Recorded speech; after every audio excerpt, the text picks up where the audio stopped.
회식 자리에서 직원들에게 술을 강권했다. 뭐라고 얘기했냐? 무슨 지병이 있어도 컨디션이 좋지 않아도 소주 3병은 먹어야 된다. 와, 엄청나죠? 그래서 이러면 공익성을 인정해 줄 수 있고, 공공의 이익인데요. 이 부분이 지금 현격하게 변화가 있어가지고, 공공의 이익이라는 게 어디까지냐? 기본은 어디냐면 국가나 사회, 일반인의 이익에 관련된 게 공익이겠죠. 근데 판례가 조금씩 확장을 하는 게 특정한 사회 집단인의 구성원이라든지 이 전체의 이익도 포함한다, 이렇게 확장을 했어요. 그래서 케이스 바이 케이스로 판단을 해요. 판례를 하나 볼게요. 5번 판례를 좀 보시면, 피고인이 페이스북에 자신이 근무했던 소규모 스타트업 회사 그 대표가 회식 자리에서 직원들에게 술을 강권했다. 그러니까 되게 개인적인 얘기죠. 술자리 갔는데 술을 뭐 권했다. 자, 뭐라고 얘기했냐? 무슨 지병이 있어도 컨디션이 좋지 않아도 소주 3병은 먹어야 된다. 와, 엄청나죠? 네.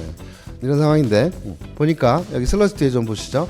스타트업 기업의 바람직한 사내 문화라는 그런 이슈가 생긴 거고, 요거는 이 스타트업 기업에 종사하는 사람들 전체의 관심과 이익에 관한 사항, 즉 쉽게 말하면 공익성이 인정될 수 있다는 거죠. 그래서 사회 구성원 다수의 이익과 이어진다, 관련된다, 이렇게 보겠다는 거예요. 꽤 넓어지는 거죠. 그래서 이러면 공익성을 인정해 줄 수 있고, 결과적으로 정보통신망법에서 비방할 목적이 부인돼 버려요. 공익성 인정돼서 부정되면 형법 307조로 올 수 있죠. 그렇죠? 위법성 조각 된다, 이렇게 되는 거죠. 이제 형법 문제를 바꾸시려면 페북이 아니라 회사 내 뭐 길거리에 있는 복도에 있는 게시판에 이렇게 적었다, 이런 식으로 바꾸면 바로 형법 문제로 바뀌어요. 이거는 2번 문제도 보시죠. 피고인들이 종중 회장 선출을 위한 종친회에서 출마에 반대하면서 땡땡땡은 사기꾼이다, 내려와라, 막 이렇게 얘기를 했다는 거죠.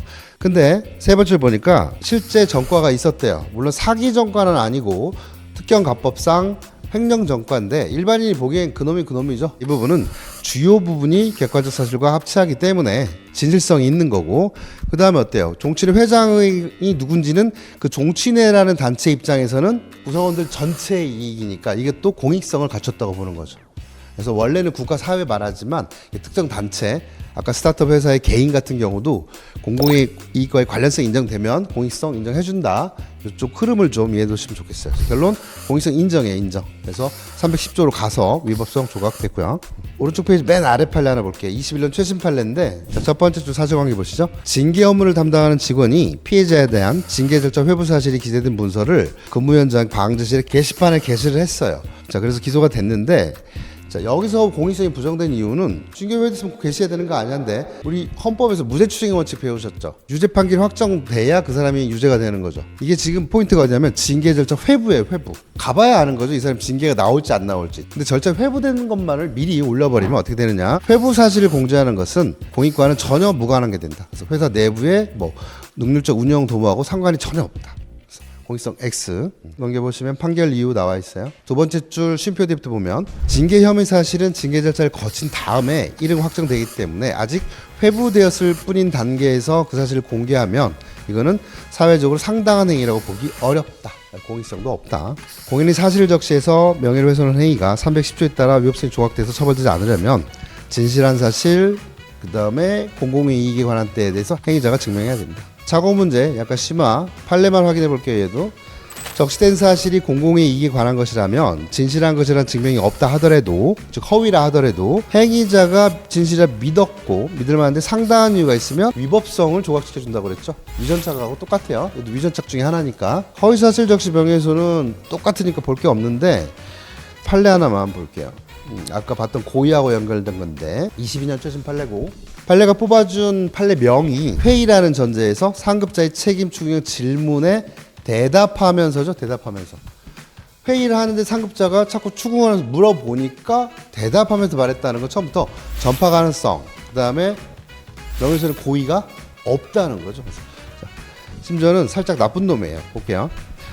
작업장 책임자인 갑이 A로부터 작업장에서 발생한 성추행 사건에 대해서 보고받은 사실이 있어요. 이 사람은 있음에도 불구하고 직원 5명이 있는 회의 자리에서 상급자로부터 경과 보고를 받으면서 과태료 처분이 떨어지니까 그분에 대한 책임 추궁받으니까 대답하는 과정에 A는 성추행 사건에 대해서 애초에 보고한 사실이 없다. 거짓말이에요. 그런데도 수사기관에 신고하지 않았다고 과태료 처분한 건 억울하다, 이렇게 발언했다. 언뜻 보면 허위사실 적시 명예훼손이 되겠지만 판례가 고의를 잘라버리는 게 이 부분인 거죠. 상급자로부터 책임을 추궁당하면서 먼저 물어보니까 대답하는 과정에 타인의 명예훼손 사실을 발설한 것이기 때문에 퍼뜨릴 고의가 없었다는 거예요. 결론, 발설의 경위 동기에 비추어 명예훼손의 고의를 인정하기 어렵다. 그다음에 물어보니까 확인 취지의 답변을 한 거는 이거는 사실적시라고 보기도 어렵다. 항상 이 부분, 이 사실적시의 개념, 고의의 개념 정도, 특히 고의는 최근에 중요한 게 뭐라고요? 전파 가능성에 대한 인식과 용인, 그 부분을 몇 줄로 적을 수 있게 정리해 놓으시고 아는 판례 나오실 거예요.